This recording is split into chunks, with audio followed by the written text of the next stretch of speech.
Hello বন্ধুরা, exam news in Bengali চ্যানেলের পক্ষ থেকে তোমাদের সকলকে জানাই স্বাগত। তো আজকের ভিডিওতে আমরা দেখব ডাব্লিউবিপিএসসি ক্লার্কশিপের 7 নম্বর জিকের সেট। আর আরও একবার বলে রাখি, আমার এই ভিডিও করার প্রধান উদ্দেশ্য শুধুমাত্র এমসিকিউ টাইপের প্রশ্ন আর উত্তর বলা নয়, এই প্রত্যেকটি প্রশ্নের পিছনে যে এক্সট্রা ফ্যাক্ট হয় সেগুলো আলোচনা করা এবং প্রত্যেকটি অপশান নিয়ে আলোচনা করা। তো ভিডিওটা শুরু করব। তার আগে তোমাদের কাছে একটা রিকোয়েস্ট করব যে ভিডিওটিকে খুব বেশি বেশি করে শেয়ার করে দাও এবং চ্যানেলে যদি নতুন হয়ে থাকো সাবস্ক্রাইব করে দিয়ে সাপোর্ট করো। তো প্রথম প্রশ্নটা দেখো, ওয়ান ইন্ডিয়ান গার্ল বইটি কে লিখেছিল? চেতন ভগত। এটা সঠিক উত্তর হবে, অপশন এ সঠিক উত্তর, চেতন ভগত। এরপর দুইয়ের দাগেটা দেখো, আন্তর্জাতিক নারী দিবস এটা কবে পালন করা হয়? 5ই মার্চ, 8ই মার্চ, 9ই মার্চ নাকি 12ই মার্চ? তো সঠিক উত্তর হতে হবে 8ই মার্চ। কিন্তু এখানে তোমাদের যেটা জানতে হবে সেটা হচ্ছে 2024 সালে আন্তর্জাতিক নারী দিবসের থিম কী? তো থিম হচ্ছে invest in women, accelerate, SCCE, accelerate progress. তো এরপরের প্রশ্নটা দেখো, 3 দাগেরটা, রাগবি ফুটবলে একটি দলে কতজন খেলোয়াড় থাকে? তো এটা খুবই গুরুত্বপূর্ণ প্রশ্ন। এখানে মোট 15 জন খেলোয়াড় থাকে একটা টিমে, তাহলে এখানে অপশন ডি সঠিক উত্তর। এর পাশাপাশি তোমাদের আরও কিছু খেলা সম্পর্কে জানতে হবে। তো সেগুলি হচ্ছে কবাডি, নেটবল, ওয়াটার পোলো। 7 জন করে খেলোয়াড় থাকে। কবাডি, নেটবল, ওয়াটার পোলোয় 7 জন, আর পোলোতে থাকে 4 জন। এটাই কনফিউজ হয়, পোলো আর ওয়াটার পোলো। তো পোলোতে থাকে 4 জন এবং ওয়াটার পোলোতে থাকে 7 জন, এটা তোমরা মনে রাখবে। এবং ককেট বলে একটা খেলা হয়, COCKET, ককেট খেলা থাকে 13 অথবা 15 জন। তো এর পরের প্রশ্নটা দেখো, 4 দাগেরটা, ভারতে কোথায় গান্ধীজি প্রথম সত্যাগ্রহ আন্দোলন শুরু করেছিল? গান্ধীজির প্রথম সত্যাগ্রহ কোনটি? তো অপশানগুলো দেখো, ডান্ডি, আহমেদাবাদ, চম্পারণ, খেদা। প্রত্যেকটি অপশানই গুরুত্বপূর্ণ, কিন্তু এখানে যে সঠিক উত্তর হবে সেটা হচ্ছে চম্পারণ সত্যাগ্রহ, অপশন সি সঠিক উত্তর, চম্পারণ সত্যাগ্রহ। আর এই সত্যাগ্রহটা হয়েছিল 1917 সালে।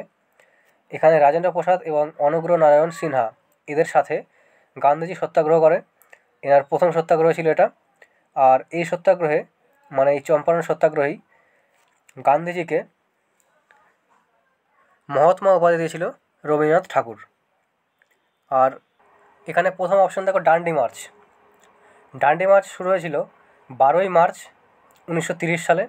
আর এটা শুরুর সময় 78 জন লোক এখানে যুক্ত হয়েছিল, মানে এই অভিযানে যুক্ত হয়েছিল। আর এই 78 জনের মধ্যে সবথেকে গুরুত্বপূর্ণ হচ্ছে সরোজিনী নাইডু, এই নামটাও আসে। আর অপশন বিতে দেখো, আহমেদাবাদ। তো 1918 সালের 15ই মার্চ আহমেদাবাদের কাপড় মিল আন্দোলনের শ্রমিকরা 30% বোনাস চেয়েছিল। এই কেস যায় ট্রিবিউনাল কোর্টে, আর গান্ধীজি কেস জেতে এবং শ্রমিকরা 30% বোনাস পায়। তো এই সম্পর্কে ছিল আহমেদাবাদ মিল। এরপরে দেখো অপশন ডিতে খেদা বা খেরা, এটাও 1918 সালে হয়েছিল। এটা হয়েছিল 22শে মার্চ। খেদা আন্দোলন হয়েছিল 1918 সালের 22শে মার্চ। আর এটা কৃষকদের ট্যাক্স সম্পর্কিত ছিল। তো অনেক সময় সিকোয়েন্সে চলে আসে, মানে পরপর কয়েকটা আন্দোলন দিয়ে দেবে, বলবে পরপর সাজাও। তো দেখো, এটা ছাড়াও তোমরা জেনে রাখো 1917 সালে হয়েছিল চম্পারণ সত্যাগ্রহ। এরপরে 1918 সালে দুটো হয়েছিল। 1918 সালের 15ই মার্চ হয়েছিল আহমেদাবাদের মিল আন্দোলন। 1918 সালেরই 22শে মার্চ হয়েছিল খেরা আন্দোলন। আর এরপরে 1919 সালে রাওলাট অ্যাক্ট। তো এভাবেও তোমাদের প্রশ্ন আসে, সিকোয়েন্সে সাজাতে বলে। এরপরে 5 দাগেরটা দেখো, যুদ্ধক্ষেত্রে বাবর তুগলমা কৌশলে কোন অস্ত্রটি ব্যবহার করেছিল? তো এখানে সঠিক উত্তর হতে হবে অপশন বি, কামান ব্যবহার করেছিল, অপশন বি সঠিক উত্তর। আর বাবরের সম্পর্কে আরও কিছু তথ্য জানতে হবে। সেগুলি হচ্ছে পানিপথে ভেরার কেল্লা ছিল, কেল্লার দেওয়াল ভাঙার জন্য প্রথম বারুদের ব্যবহার করেছিল বাবর। আর 1526 সালে হরিয়ানার পানিপথের কাছে তুগলমা নীতি বা উজবেক নীতির প্রয়োগ করে সেনা বিছিয়ে দেয় এবং তোপ লাগিয়ে বা কামান লাগিয়ে এরা ইব্রাহিম লোদিকে হত্যা করেছিল। এই হত্যার পুরো ঘটনাটাই হচ্ছে পানিপথের প্রথম যুদ্ধ নামে পরিচিত। তাহলে পানিপথের প্রথম যুদ্ধ হয়েছিল 1526 সালে, এখান থেকে আমরা জানলাম। পানিপথের প্রথম যুদ্ধ 1526 সালে। বাবর আর কাদের মধ্যে হয়েছিল? ইব্রাহিম লোদির মধ্যে। এবার দেখো প্রথম যুদ্ধ যখন জানলে, দ্বিতীয় আর তৃতীয় জেনে রাখো। দ্বিতীয় যুদ্ধ 1556 সালে হয়েছিল। কার কার মধ্যে হয়েছিল? এটা হয়েছিল আকবর ও হেমুর মধ্যে। আর তৃতীয় যুদ্ধ হয়েছিল 1761 সালে। এটা হয়েছিল আহমদ শাহ আবদানি ও মারাঠাদের মধ্যে।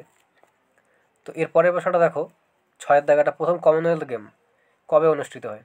1920, 30, 36 নাকি 39? তো এখানে সঠিক উত্তর হবে 1930, অপশন বি সঠিক উত্তর, 1930 সালে। আর এর সঙ্গে জানতে হবে তোমাদের যে প্রথম কমনওয়েলথ গেম এটা আয়োজন হয়েছিল কানাডার হ্যামিল্টনে এবং 2022 সালে।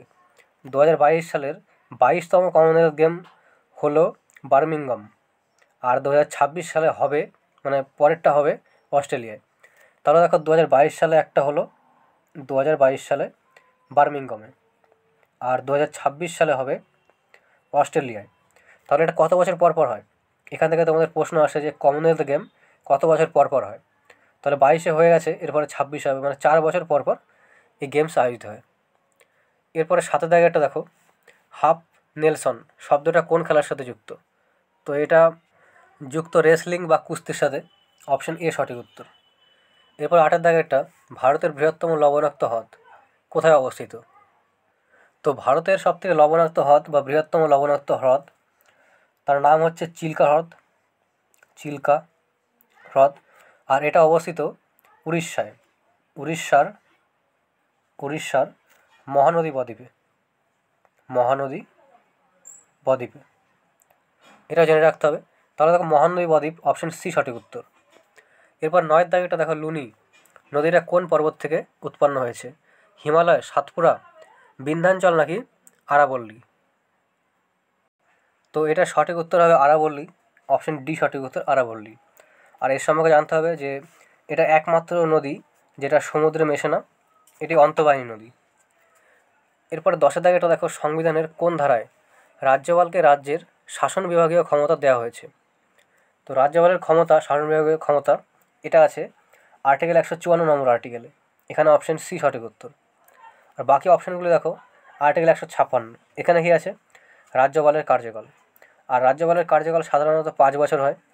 এরপরে অপশন বি 155, এখানে আছে রাজ্যপালের নিযুক্তি, আর রাজ্যপালকে নিযুক্ত করে রাষ্ট্রপতি। এবার দেখো আর্টিকেল 153, এখানে আছে প্রত্যেক রাজ্যে একজন করে রাজ্যপাল থাকবে, আর সর্বাধিক 2টি রাজ্যের একজন রাজ্যপালও হতে পারে। এরপর 11 দাগের প্রশ্নটা দেখো, পঞ্চায়েত ভোট অনুষ্ঠান করার সিদ্ধান্ত কে নেয়? তো এটা রাজ্য সরকার নেয়, অনুষ্ঠান করার সিদ্ধান্ত নেয় রাজ্য সরকার, অপশন বি সঠিক উত্তর। আর 12 দাগেটা দেখো, ইলেকট্রোম্যাগনেটিক সম্পর্কে কোনটি সত্য নয়?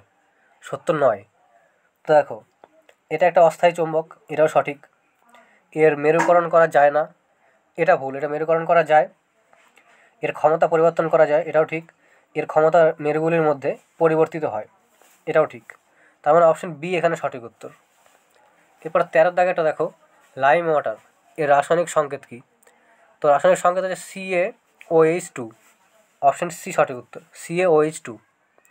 এরপরে 14 দাগেরটা, ভারতে 1 টাকার কাগজি মুদ্রা যোগান দেয় কে? ভারত সরকারের অর্থমন্ত্রক, RBI, স্টেট ব্যাংক নাকি কোনোটি নয়? তো এটা সঠিক উত্তর হবে অপশন এ, ভারত সরকারের অর্থ মন্ত্রণালয়, অপশন এ সঠিক উত্তর। আর 1 টাকার নোটে যে সই থাকে, স্বাক্ষর থাকে, এটা কার থাকে? এটা থাকে অর্থ সচিব বা ফিনান্স সেক্রেটারি এনার থাকে। এরপরে 15 দাগেরটা দেখো, মডেম শব্দটির পুরো অর্থ কী? তো এটা সঠিক উত্তর হচ্ছে ডিমডুলেটর, অপশন সি সঠিক উত্তর। এরপরে 16 দাগেরটা দেখো, ইউএনওর সদর দপ্তর কোথায় অবস্থিত? তো ইউএনও এটা খুবই গুরুত্বপূর্ণ পরীক্ষার জন্য। UNO, United Nation Organisation. তো এটার স্থাপনা হয়েছিল 24শে অক্টোবর 1945 সালে। আর এর মোট সদস্য দেশ হচ্ছে 193টি দেশ, এবং নবীনতম সদস্য দেশ হচ্ছে দক্ষিণ সুদান। এটা জানতে হবে। আর এর মোট অঙ্গ আছে, এই ইউএনের মোট অঙ্গ আছে ছটি ছটি অঙ্গ আছে। এবং এর মহাসচিব তার নাম হচ্ছে অ্যান্টোনিও গুটারেস। আর এই যে ছটা অঙ্গ বললাম, এই ছটা অঙ্গের মধ্যেই একটা হচ্ছে UNSC, United nation security council. এটা খুবই গুরুত্বপূর্ণ। এখানে মোট সদস্য থাকে 15 জন। এই 15 জনের মধ্যে 5 জন হচ্ছে স্থায়ী আর 10জন হচ্ছে অস্থায়ী। এই 5 জনের কাছে ভিটো পাওয়ার আছে। এই 5টা দেশ কী কী? আমেরিকা, চীন, ব্রিটেন, ফ্রান্স আর রাশিয়া, এই 5টা দেশ। এবং এই 6টা অঙ্গের মধ্যে আরও একটা সংস্থা হচ্ছে ইন্টারন্যাশনাল কোর্ট, আন্তর্জাতিক আদালত। এখান থেকে একটা প্রশ্ন আসে, এটা খুবই গুরুত্বপূর্ণ আর খুবই সহজ। আন্তর্জাতিক কোর্ট এর হেডকোয়ার্টার কোথায় অবস্থিত? তো এটার হেডকোয়ার্টার অবস্থিত নেদারল্যান্ডের দ্য হেগ শহরে। তো ইউএনের হেডকোয়ার্টার এখানে অবস্থিত নিউ ইয়র্কে। অপশন এ সঠিক উত্তর, নিউ ইয়র্ক। এরপরে 17 দাগেরটা দেখো, ঘুমার কোন রাজ্যের লোকনৃত্য? গুজরাট, রাজস্থান, কেরল নাকি হিমাচল প্রদেশ? তো প্রত্যেকটি অপশানই গুরুত্বপূর্ণ। গুজরাটের যে লোকনৃত্যগুলি আছে সেগুলি হচ্ছে গরবা, ডান্ডিয়া, ভবাই, এগুলি সব গুজরাটের। রাজস্থান হচ্ছে ঘুমার আর কালবেলিয়া, চাকরি, গঙ্গর বা গনগর যেটা বলবে। তাহলে এখানে সঠিক উত্তর রাজস্থান, ঘুমার রাজস্থান। এরপর অপশন সি দেখো, কেরালায় কী কী হয়? থৈয়ম, ওট্টাম, কুডিয়াট্টম, এগুলি সব কেরলে। এরপরে হিমাচল প্রদেশ। তো হিমাচল প্রদেশে হয় ছম, দাপ, ছাপেলি, জেয়েন্তা, চম্বা ইত্যাদি। এরপরে 18 দাগেটা দেখো, আখ গবেষণা কেন্দ্র কোথায় অবস্থিত? নিউ দিল্লি, রাঁচি, কোয়েম্বাটোর, সিমলা। তো এটা সঠিক উত্তর হবে কোয়েম্বাটোর, অপশন সি, আখ গবেষণা কেন্দ্র কোয়েম্বাটোর। আর এর পাশাপাশি আরও কিছু গবেষণা কেন্দ্র তোমাদের জানতে হবে। তো দেখো, প্রথমে আসবে তামাক গবেষণা কেন্দ্র। তামাক অবস্থিত রাজমুন্দ্রি, এটা অবস্থিত অন্ধ্রপ্রদেশের রাজমুন্দ্রিতে অবস্থিত তামাক গবেষণা কেন্দ্র। আর আলু গবেষণা কেন্দ্র, আলু পটেটো রিসার্চ সেন্টার, এটা অবস্থিত সিমলা। আর কেন্দ্রীয় চাল গবেষণা কেন্দ্র, এটা আশা করি তোমরা সকলেই জানো, চাল গবেষণা কেন্দ্র, এটা অবস্থিত কটকে, উড়িষ্যার কটক। এরপরে 19টা দেখো, যে কোনো দেশের অর্থনৈতিক উন্নয়নের গুরুত্বপূর্ণ সূচক কী? মাথাপিছু আয়, জনপ্রতি খরচ, ক্যালোরি খরচ নাকি নারীর ক্ষমতায়ন? তো এটা সঠিক উত্তর হবে মাথাপিছু আয়, পার ক্যাপিটা ইনকাম, অপশন এ সঠিক উত্তর। এরপরে 20 শ্রীকান্ত উপন্যাসটি কার লেখা? বঙ্কিমচন্দ্র, মানিক বন্দ্যোপাধ্যায়, শরৎচন্দ্র চট্টোপাধ্যায় নাকি বিভূতিভূষণ বন্দ্যোপাধ্যায়? তো এটা লিখেছিল শরৎচন্দ্র চট্টোপাধ্যায়, শ্রীকান্ত শরৎচন্দ্র চট্টোপাধ্যায়, অপশন সি। এরপর 21 পাল বংশ কোথায় রাজত্ব করেছিল? তো এটা রাজত্ব করেছিল বিহারে, অপশন সি সঠিক উত্তর। আর এই পাল বংশ সম্পর্কে তোমাদের জানতে হবে সেগুলো হচ্ছে, এই পাল বংশের রাজধানী ছিল বিহারের মুঙ্গেরে। আর এর সংস্থাপক হচ্ছে পাল বংশের সংস্থাপক গোপাল।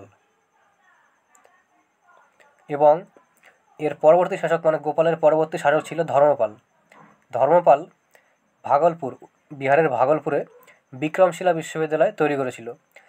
এই বিশ্ববিদ্যালয়ে বৌদ্ধ ধর্মের ব্রজযান শাখার শিক্ষা দেওয়া হতো। আর এই বংশের শেষ রাজা ছিল মদন পাল শেষ রাজা ছিল। এরপরে 22 দাগেরটা দেখো, প্রাচীনতম বেদ কোনটি? তো অপশানগুলি দেখো, ঋক, সাম, যজু, অথর্ব। তো এটা সঠিক উত্তর হবে ঋগ্বেদ, অপশন এ সঠিক উত্তর, প্রাচীনতম বেদ ঋগ্বেদ। আর ঋগ্বেদ সম্পর্কে তোমাদের জানতে হবে, ঋগ্বেদে মোট 10টি মণ্ডল আছে, আর 1028টি শ্লোক আছে। এই 10টি মণ্ডলের মধ্যে সবথেকে গুরুত্বপূর্ণ সেটা হচ্ছে তৃতীয়। এখানে তোমাদের পরীক্ষায় ডাইরেক্ট প্রশ্ন আসে যে গায়ত্রী মন্ত্রের উল্লেখ ঋগ্বেদের কোন মণ্ডলে আছে? তো গায়ত্রী মন্ত্রের উল্লেখ আছে গায়ত্রী মন্ত্র তৃতীয় মণ্ডলে। এবং দশম মণ্ডলে কী আছে? দশম মণ্ডলে আছে পুরুষ শোক। পুরুষ শোক। এরপরে দেখো 23-এরটা হাঁসদেও উপত্যকা কোন খনিজের জন্য বিখ্যাত? সিলভার, পান্না, কয়লা নাকি সিলিকন? তো এটা সঠিক উত্তর হবে কয়লা। অপশন সি সঠিক উত্তর, কয়লা। এরপর একটা ভূগোলের জনক কাকে বলা হয়? তো এটার উত্তর হবে এরাটোস্থেনিস। Option C. এরপরে 25-এরটা ভারতীয় পার্লামেন্টের যুগ্ম অধিবেশন, জয়েন্ট সিটিং, এখানে কে সভাপতিত্ব করে বা অধ্যক্ষতা করে? অপশনগুলো দেখো, রাষ্ট্রপতি, স্পিকার, উপরাষ্ট্রপতি, প্রধানমন্ত্রী। তো জয়েন্ট সিটিং, সংযুক্ত বৈঠক। এর উল্লেখ আছে সংবিধানের 108 নম্বর আর্টিকেলে।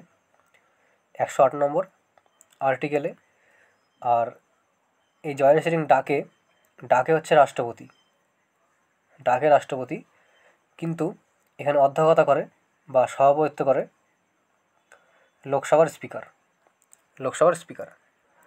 আর ভারতে এখনও পর্যন্ত 3বার জয়েন্ট সিটিং হয়েছে। প্রথম হয়েছিল 1961 সালে।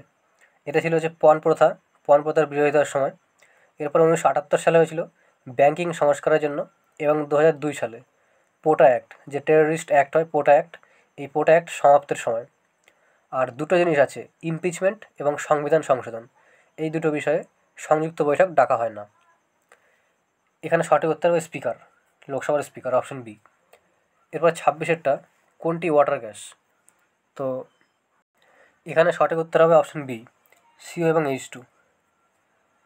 এরপরে 27-এটা দেখো, ফেরা, FERA, foreign exchange regulation act, এটা কত সালে পাস হয়? তো এটা পাস হয়েছিল 1973 সালে। অপশন বি সঠিক উত্তর, 1973 সালে। আর এই অ্যাক্টকে পরে সমাপ্ত করা হয়েছিল, বাতিল করা হয়েছিল। বাতিল করে FERA ফেরা আছে, ফেমা করা হয়েছিল। ফেমার সম্পূর্ণ নাম কি? Foreign exchange management act, FEMA. আর ফেমা চালু হয়েছিল এটা চালু হয়েছিল 1999 সালে। এটা জানতে হবে। এরপর 28-এর দাগেরটা দেখো, অপু চরিত্রের সৃষ্টিকর্তা কে? তো এটা সৃষ্টি করেছিল বিভূতিভূষণ বন্দ্যোপাধ্যায়। অপশন সি সঠিক উত্তর, বিভূতিভূষণ বন্দ্যোপাধ্যায়। আর এই অপু চরিত্রটা পথের পাঁচালী উপন্যাসেরই একটা চরিত্র। এরপর 29-এরটা পোঙ্গাল উৎসব কোন রাজ্যে পালন করা হয়? কেরল, তামিলনাড়ু, কর্ণাটক, তেলেঙ্গানা। তো এটা সঠিক উত্তর হবে তামিলনাড়ু। অপশন বি সঠিক উত্তর, পোঙ্গাল তামিলনাড়ু। আর তামিলনাড়ুর আরও কিছু এখানে উৎসব আছে, তো সেগুলো জানতে হবে।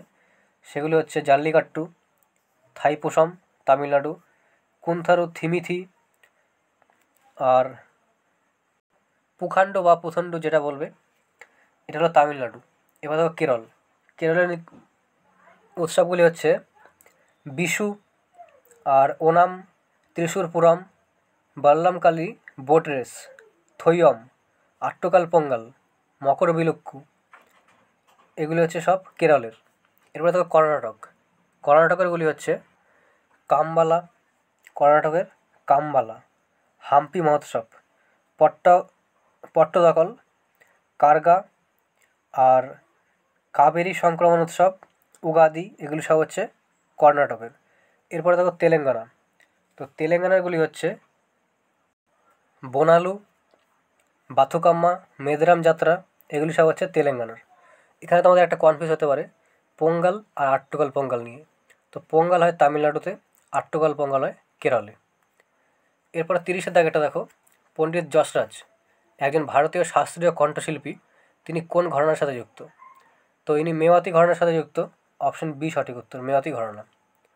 এরপর 31-এর দাগেরটা, প্রথম বিদেশি যিনি ভারতরত্ন পুরস্কার পেয়েছিল, উইনস্টন চার্চিল, নেলসন ম্যান্ডেলা, খান আব্দুল গফ্ফর খান নাকি বেনজির ভুট্টো? তো এটা সঠিক উত্তর হবে খান আব্দুল গফ্ফর খান, অপশন সি সঠিক উত্তর। তো খান আব্দুল গফ্ফর খান এই পুরস্কারটা পেয়েছিল 1978 সালে। আর বিদেশি দ্বিতীয় হচ্ছে নেলসন ম্যান্ডেলা, ইনি পেয়েছিল 1990 সালে। কিন্তু এদের আগে মাদার টেরেসা পেয়েছিল। মাদার টেরেসা পেয়েছিল 1980 সালে। তবে তোমাদের মনে একটা প্রশ্ন আসবে, ইনি তো বিদেশি, এই নামটা নেই কেন? কারণ ইনি বিদেশি নয়, ইনি ভারতের নাগরিকত্ব নিয়েছিল, তাহলে এটা হবে না। এরপরে 32 দাগেরটা নীল বিদ্রোহ নিয়ে নিয়মিত আলোকপাত করা হতো কোথায়? ইংলিশম্যানে, স্টেটসম্যানে, টাইমস অফ ইন্ডিয়াতে নাকি হিন্দু পেট্রিয়টে? তো এটা সঠিক উত্তর হবে অপশন ডি, হিন্দু পেট্রিয়টে। এরপরে 33 দাগেরটা পম্পাস, স্টেপিস, সাভানা এগুলি কি? জলপ্রপাত, সাইক্লোন, হ্রদ নাকি তৃণভূমি? তো এটা সঠিক উত্তর তো হবে তৃণভূমি, অপশন ডি সঠিক উত্তর। আর এখানে জানতে হবে এই তৃণভূমিগুলি কোন দেশের বা কোথাকার। তো এখানে দেখো পম্পাস, এটা হচ্ছে দক্ষিণ আমেরিকার। স্টেপিসের মধ্য এশিয়া এবং ইউরোপের। আর আফ্রিকার হচ্ছে সাভানা। এরপরে 34 জায়গাটা দেখো ভারতের বৃহত্তম ফল উৎপাদক রাজ্য কোনটি? তো এটা সঠিক উত্তর হবে অন্ধ্রপ্রদেশ, অপশন বি সঠিক উত্তর অন্ধ্রপ্রদেশ। এরপরে 35 দাগেরটা আর 34টায় তোমাদের যাদের মনে হচ্ছে উত্তরপ্রদেশ হবে তোমরা সেটা কমেন্টে জানাও। এখানে সঠিক উত্তর অপশন বি অন্ধ্রপ্রদেশ। হাইকোর্টের বিচারপতিদের অবসর গ্রহণের বয়স কত? 60, 62, 65 নাকি 70? তো সঠিক উত্তর হবে 62, অপশন বি সঠিক উত্তর। আর এর পাশাপাশি অন্যান্য নির্বাচন কমিশনার এবং 3 সেনাপ্রধান এদের কার্যকাল বা অধিকতম বয়স 62 বছর। এবার অপশন সিতে দেখো 65 বছর। ক্যাগের কার্যকাল 65 বছর, মানে অধিকতম বয়স 65 বছর, কার্যকাল 6 বছর বা 65 বছর। ক্যাগের কার্যকাল আর প্রধান নির্বাচন কমিশনার এনার অধিকতম বয়স 65 বছর। এছাড়াও জাতীয় মহিলা কমিশনের অধ্যক্ষের কার্যকাল সর্বাধিক 65 বছর। এগুলো হচ্ছে 65 বছর। এবার দেখো 70 বছর। 70 বছরের কে কে আছে? লোকপাল অধ্যক্ষের কার্যকাল 5 বছর বা 70 বছর, যেটা আগে হবে। যেটা আগে হবে মানে কি, কার্যকাল 5 বছর, কিন্তু 5 বছর হওয়ার মধ্যেই তার আগে যদি 70 বছর বয়স হয়ে যায় তাহলে সেই কার্যকাল 70 বছরের মধ্যেই হবে। এরপরে 36 জায়গাটা দেখো কোষের ঝিল্লি গঠনকারী প্রোটিন ও লিপিড সংশ্লেষিত হয় কোথায়? এন্ডোপ্লাজমিক রেটিকুলাম, মাইটোকন্ড্রিয়া, লাইসোজোম নাকি গলগি বডি? তো এটা সঠিক উত্তর হবে ইয়ার, এন্ডোপ্লাজমিক রেটিকুলাম, অপশন এ সঠিক উত্তর। আর এটা সম্পর্কে আরও জানতে হবে, সেটা হচ্ছে কোষকে শক্ত করার কাজ হচ্ছে এই ইয়ারের, এবং কোষের কঙ্কাল বলা হয় ইয়ারকে। এরপরে 37 জায়গাটা দেখো ক্লোরোফিলে কোন মৌলটি পাওয়া যায়? লোহা, ম্যাগনেসিয়াম, জিঙ্ক নাকি কোবাল্ট? তো এটা সঠিক উত্তর তো হবে অপশন বি, ম্যাগনেসিয়াম পাওয়া যায়, ধাতু। আর উদ্ভিদ খাদ্য তৈরিতে সব থেকে কম যে আলো ব্যবহার করে সেটা হচ্ছে সবুজ আলো, এবং সবুজ আলো বা সবুজ রং। আর সব থেকে বেশি যে রং ব্যবহার করে সেটা হচ্ছে লাল রং। আর দ্বিতীয় স্থানে ব্যবহার করে নীল রং। এবং সালোক সংশ্লেষ হয় 400 থেকে 700 ন্যানোমিটার তরঙ্গদৈর্ঘ্যের আলোয়। সালোক সংশ্লেষ হয় 400 থেকে 700 ন্যানোমিটার তরঙ্গদৈর্ঘ্যের আলোয়। এরপর 38 দেখো সম্প্রতি কোন রাজ্য সরকার মোবাইল অ্যাপ্লিকেশন ভিত্তিক এলিফ্যান্ট মুভমেন্ট ট্র্যাকিং সিস্টেম চালু করেছে? বিহার, উত্তরপ্রদেশ, ঝাড়খণ্ড নাকি মহারাষ্ট্র? তো এটা ঝাড়খণ্ড সরকার শুরু করেছে, অপশন সি সঠিক উত্তর, ঝাড়খণ্ড সরকার। এরপর 39 সম্প্রতি কে global education mentor GEM lifetime achievement award ভূষিত হলো? তো এটা পেল প্রেম প্রকাশ, অপশন এ সঠিক উত্তর, প্রেম প্রকাশ। এরপরে 40 দাগেরটা ভারতীয় মহিলা ক্রিকেট টিম কাদেরকে হারিয়ে এশিয়ান গেমস 2023 স্বর্ণপদক জয় করলো? পাকিস্তান, শ্রীলঙ্কা নাকি বাংলাদেশ নাকি নেপাল? তো এটা সঠিক উত্তর হবে শ্রীলঙ্কা, অপশন বি সঠিক উত্তর, শ্রীলঙ্কা। তো আজকের মতো এটুকুই। আর কোনো প্রশ্ন নিয়ে যদি অবজেকশন থাকে বা কনফিউজ থাকে তোমরা কমেন্টে সেটা জানাও, পরের ভিডিওতে কারেকশন করে দেবো। এবং ভিডিওর শেষে তোমাদের আরও একবার রিকোয়েস্ট করব যে ভিডিওটিকে যতটা সম্ভব শেয়ার করে দাও, আর চ্যানেলে যদি নতুন হয়ে থাকো সাবস্ক্রাইব করে দিয়ে সাপোর্ট করো। ধন্যবাদ।